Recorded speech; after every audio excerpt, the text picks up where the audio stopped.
Hi, Germany FSJ അല്ലെങ്കിൽ volunteer വിസയ്ക്ക് apply ചെയ്യുമ്പോൾ വരുന്ന റിജക്ഷൻസ് എങ്ങനെ ഒഴിവാക്കാം എന്നുള്ളതാണ് ഈ ഒരു വീഡിയോയിലൂടെ നിങ്ങളുമായി ഷെയർ ചെയ്യുന്നത്. ഒന്ന്, നിങ്ങളുടെ ആപ്ലിക്കേഷൻ ഫോം വളരെ കൃത്യമായ ആപ്ലിക്കേഷൻ ഫോം ഫില്ല് ചെയ്യുക. രണ്ട്, മോട്ടിവേഷൻ ലെറ്ററിൽ വൈ ജർമ്മനി, എന്തുകൊണ്ട് നിങ്ങൾ ഈ കോഴ്സ് ചൂസ് ചെയ്തു, നിങ്ങളുടെ ഫ്യൂച്ചർ ഗോൾസ്, നിങ്ങളുടെ എക്സ്പീരിയൻസ് തുടങ്ങിയ കാര്യങ്ങൾ മെൻഷൻ ചെയ്യുക. വളരെ കൃത്യമായി മോട്ടിവേഷൻ ലെറ്റർ എഴുതുക. മൂന്ന്, നിങ്ങളുടെ FSJ കോൺട്രാക്റ്റിൽ നിങ്ങളുടെ എംപ്ലോയറുടെ details, address, contact person, email ID, phone number തുടങ്ങിയ കാര്യങ്ങൾ മെൻഷൻ ചെയ്തിട്ടുണ്ട് എന്നുള്ളത് ഉറപ്പുവരുത്തുക. അതുകൂടാതെ നിങ്ങളുടെ സ്റ്റൈഫൻഡ്, നിങ്ങളുടെ meals, financial meals, accommodation proof തുടങ്ങിയ കാര്യങ്ങൾ അറ്റാച്ച് ചെയ്തിട്ടുണ്ടെന്നുള്ളത് ഉറപ്പുവരുത്തുക.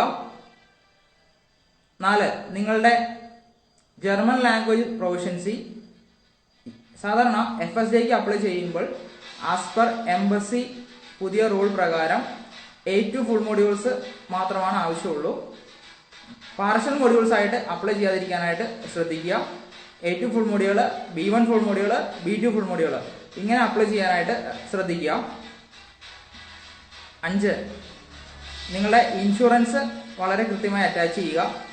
As per embassy law 30,000 euro covered ആയിട്ടുള്ള ഇൻഷുറൻസ് അറ്റാച്ച് ചെയ്യാനായിട്ട് ശ്രമിക്കുക.